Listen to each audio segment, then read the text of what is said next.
This week, Conversations on Healthcare welcomes Glenn DeVries, founder and former CEO of Medidata Solutions, who recently went to space on Jeff Bezos' Blue Origin's rocket with Captain Kirk, William Shatner of Star Trek fame. Now, here's Mark Maselli and Margaret Flinter.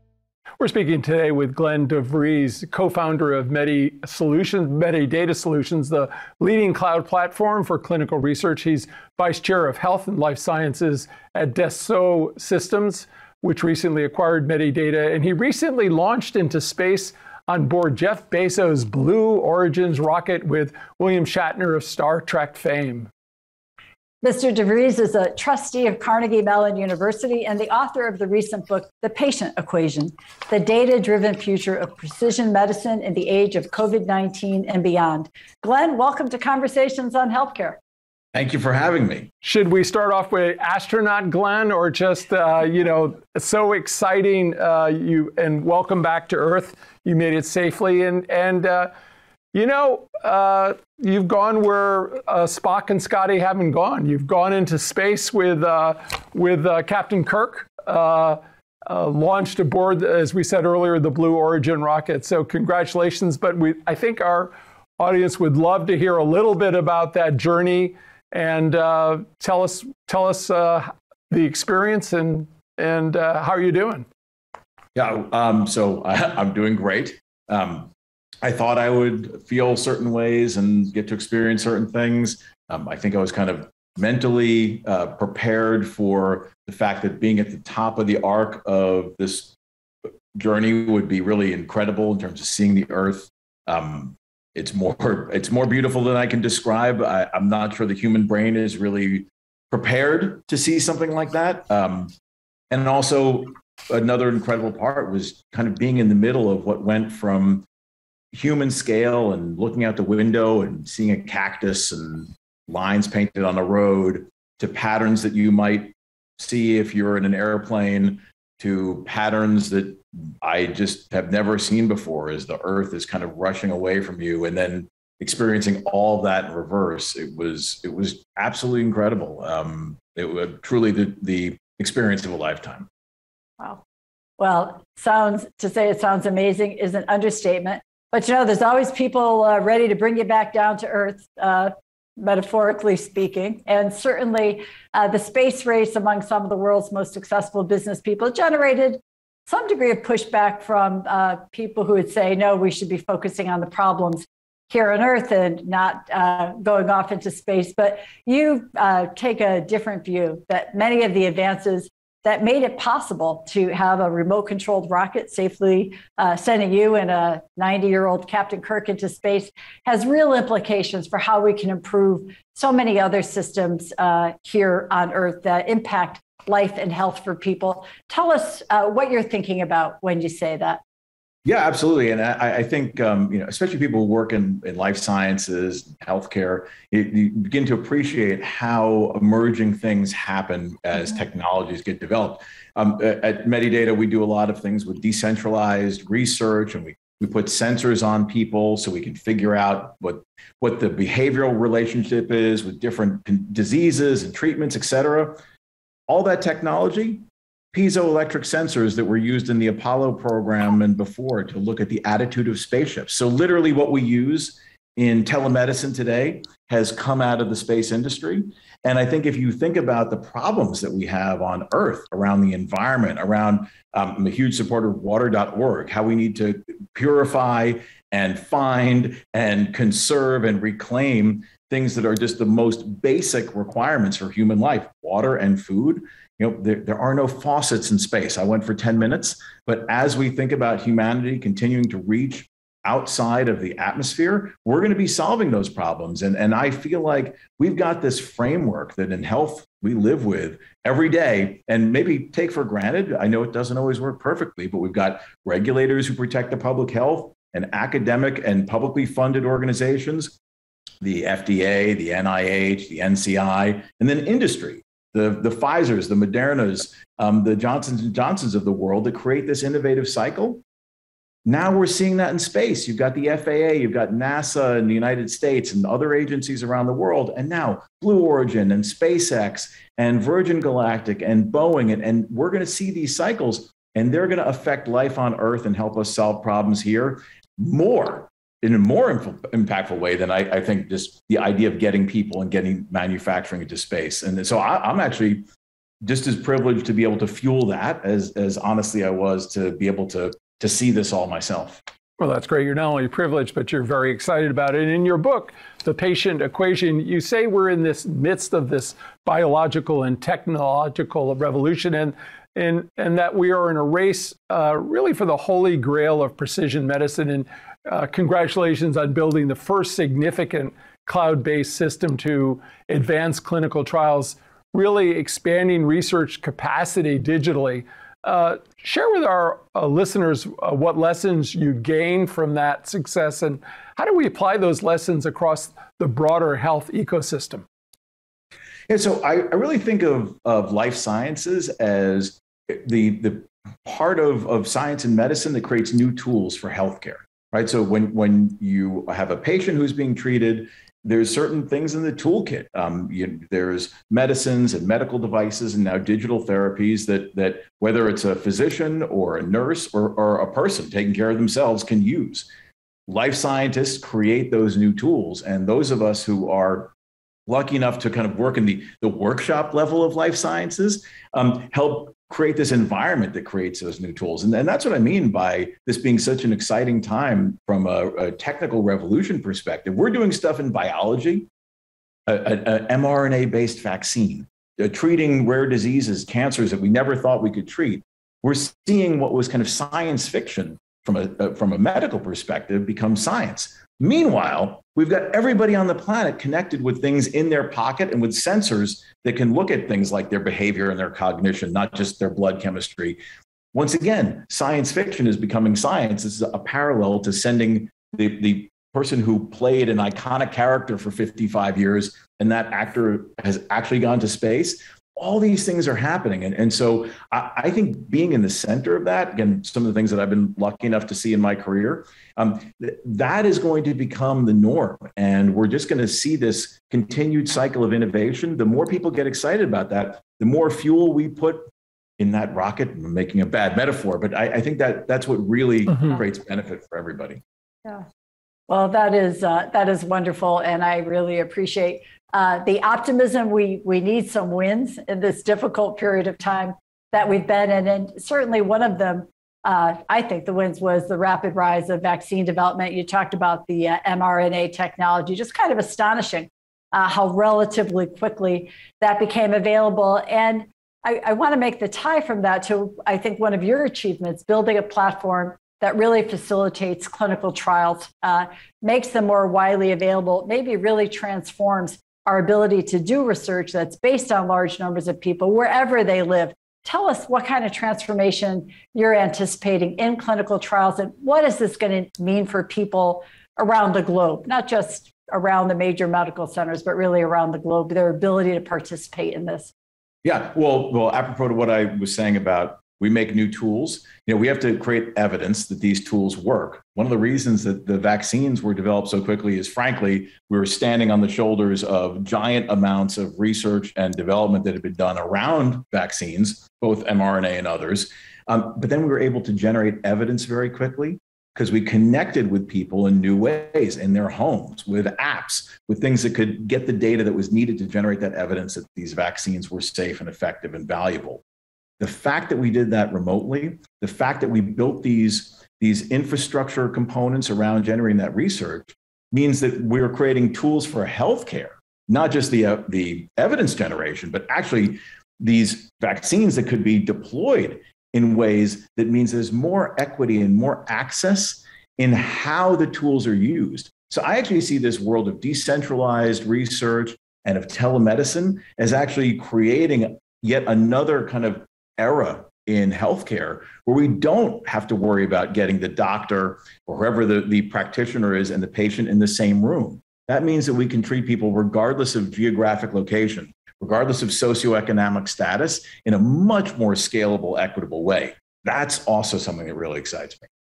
We're speaking today with Glenn DeVries, co-founder of Medidata Solutions and now a division of Dassault Systems. He recently went to space on the Blue Origin New Shepard rocket and is author of The Patient Equation. Glenn, you've been involved in so many and helped facilitate clinical trials for more than 1,500 drugs and compounds, but it takes so long, so many fall short from bench to bedside. 17 years has always been sort of the standard that we hear about.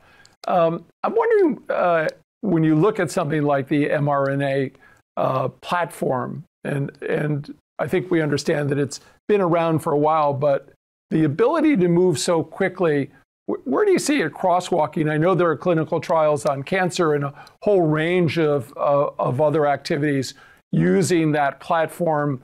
What's your hope for, and will you be playing a role providing this back-end support for it? Yeah, so at my company, Medidata Solutions and Dassault Systems, we think about every kind of therapeutic, from their design all the way through to provisioning it to patients. I do think that if you have these really exciting platforms, messenger RNA-based vaccines is very much one of them, where we can now make our body be part of the manufacturing process of a therapeutic. It's hugely impactful. Again, think about the ability to give people access to a molecule anywhere on the planet. Well, we can now send the instructions for how to make that molecule, vaccine or treatment for a rare disease, in a syringe to those people.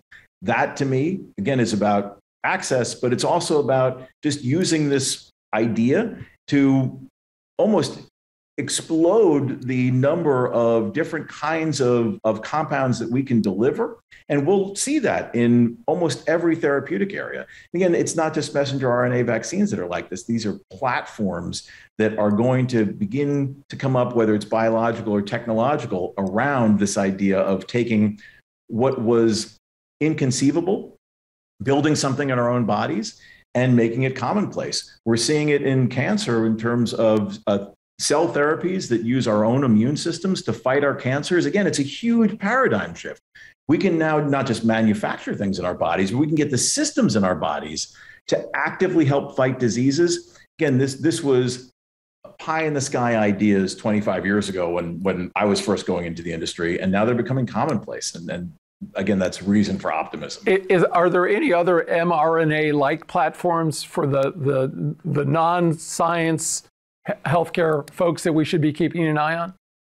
So the ones I mentioned, this idea of cell therapies and getting our immune systems to fight cancers, is a really exciting one. I think people think of the immune system as something that's very good at fighting foreign invaders, but it's also very good at identifying what's going wrong in our body and eliminating that. Sometimes that can go amok and we have to worry about autoimmune diseases, but actually we can use that to fight things that are emerging out of our own cells. And cancer is our own body, that is now gone haywire in a way that can spread and attack throughout our bodies. Well, what better ally could we possibly have than the one that most of us are lucky enough to be born with?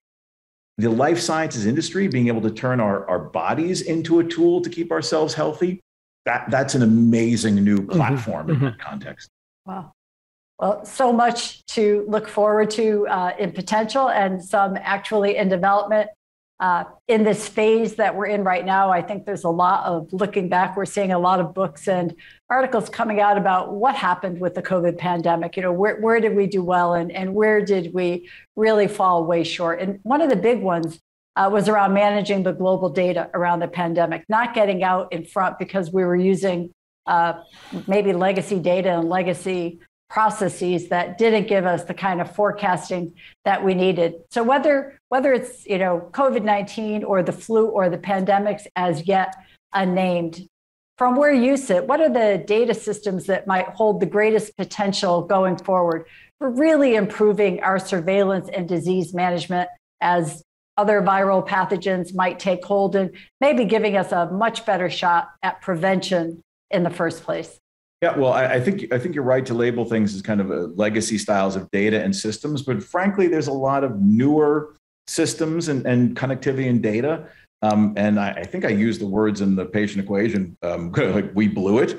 I feel like it's the thinking that we need to change around the world. We still think in single diseases and small populations. If we had just taken all of the research data around the world for new drugs, new medical devices that were being developed at the start of the pandemic, right? These are people who have things like diabetes that they were maintaining, heart disease they were trying to prevent, cancers that they were trying to cure.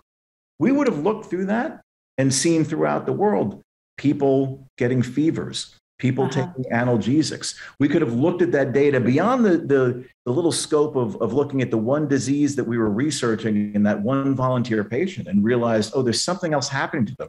And maybe really understood a lot more, a lot sooner about what the factors are, which we still don't know, that result in bad cases of COVID-19, what the factors are that might protect somebody. And I think if we think about whether it's antibiotic resistance or some other pathogen that's spreading around the world, or even just thinking about diagnosing and treating disease, thinking about data in bigger data sets, making things connect together that could be connected together, but we're just not used to connecting. I think that's the key to really getting to better population medicine, as we've been saying. And for an individual, having a big denominator, like if you're thinking of a fraction, that allows us to make sure that the right patient gets the right treatment at the right time. That's precision medicine. Yeah. Well, I want to pull the thread on the right patient getting the right treatment and talk a little bit about health equity. Our organization, which provides primary care to those who live in poverty, was an early participant in the All of Us Precision Medicine program at the development of the IRB stage, and subsequently have been enrolling people in this campaign that Francis Collins put together, a really brilliant one at NIH, which really is trying to seek more inclusion in research. Minority representation in clinical trials, as you know, has been a persistent challenge. How do we leverage the power of digital medicine, of the patient equation to close so many of these equity gaps in clinical trial research, which leads to access into better health outcomes? Yeah, let's just start with the science of it. If you have a bias in the population that you're enrolling in a clinical trial, that bias is going to extend into your analysis. You are going to, by definition, not have a good representative sample of what the rest of the population looks like. If you're doing a traditional research project, the distance that somebody lives to an academic medical center where that clinical trial is running is a factor for who winds up in that trial. The ability of somebody to take their time and not go to work, deal with childcare, whatever it is, and participate in that trial is a factor in terms of enrollment. So when we use these distributed technologies, it means we can use people who are in any part of the globe.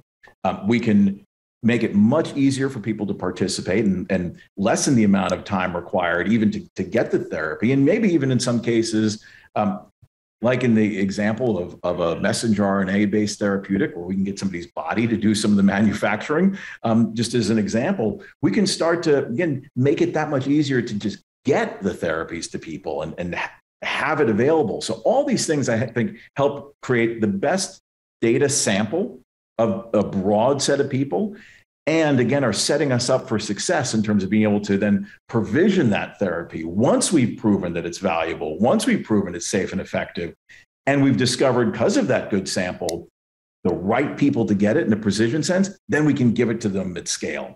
That's a virtuous cycle that I think we've now unlocked, unfortunately, because of the pandemic. But maybe in the future, we can really create a ton of benefit because we've unlocked this new way of thinking. You know, Glenn, I wonder if I can ask you to comment again. You spoke movingly about the view from space really changing your view of the world. And one of our worldviews is that climate change and pollution are now leading causes of disease and early death around the planet. We know our world leaders have been meeting on this, but you've spoken to this very eloquently. We see it right in our communities already with heat indexes that vary so much by the neighborhoods people live in and health consequences of that. Can you talk about your passion for this intersection of the environment and health and how that is motivating some of the work that you're doing? Yeah, look, the environment is an incredibly important part of what turns us into biologically what we are. You know, you're born, and it's not perfectly medically true. There are certain things where your cells will mutate, but we're born with a set of genes, and we have those genes our whole life. it's the influence of the environment around us and how we behave because of that environment that puts us on the trajectory, genotype and phenotype of our full phenotype. The environment is critical in defining our health. And I will tell you in a way that I'm still honestly having trouble articulating. You can't have a way to talk about this perspective that is so unique. I think honestly, unless you've seen it, at least I hope to try to share it. But when you see Earth in the middle of nothingness, you realize how small it is. You get this incredible sense of that visceral sense of home. I kind of get goosebumps just thinking about it in that way, that hopefully you feel when you're coming back from a trip or you really miss somebody and you see them, and it looks fragile. And the atmosphere that we all live in looks thin. And it's one of these things where I think I had a lot of conviction around, we have to solve problems around the environment. We have to make sure that everybody on the planet has access to clean, easily accessible water. You see it from up there. And I can tell you, at least for me, I came down with a level of conviction of how important that is that I didn't think I could have before I went. Buckminster Fuller called it Spaceship Earth. We're a fragile ship cruising throughout through the universe. I'm wondering about your thoughts just very quickly on what might be down the road for us. We're somewhat fortunate that the lethality and the transmissibility wasn't that bad. The lethality could have been 10 times more. Are we prepared? Is our scientific community prepared to address that issue? And what do we need to do to be thinking about the next pandemic, which will come? And what preparation do we need to take? Yeah, so I think we're prepared in terms of having a lot of the tools that would be required. We were talking about data platforms. We've got infrastructure. We've got tremendous assets, for lack of a better term, in terms of what we can do from a medical perspective, from a molecular perspective, from a mechanical perspective around treating things. But I do think that we've now learned a lesson that we are not that well prepared to act on having those things. Rebecca Doerge, who's a wonderful friend of mine, just dean of the science school at my alma mater, Carnegie Mellon, sent me a paper from a journal about how it would take years, maybe decades, to know how to respond to the pandemic and what it really was all about. And it was actually a paper from the Spanish flu from 100 years ago. Right. And I think you could kind of copy and paste COVID, and it wouldn't feel that different from a scientific perspective. We have a lot to learn in terms of our own behavior as a civilization. The tools are there, though. We've been speaking today with Glenn DeVries, the co-founder of Medidata Solutions, now a division of Dassault Systems, among the first commercial customers to launch into space, and co-author of The Patient Equation, the data-driven future of precision medicine in the age of COVID-19 and beyond. Follow his groundbreaking work at medidata.com or follow him on Twitter at Captain Clinical. Glenn, we really want to thank you for sharing your passion for science, for healthcare transformation, for your recent space travel and the perspective that followed, and for joining us today on Conversations on Healthcare. Thank you so much. It was great to be with you. Thank you so much. And again, congratulations. Absolutely.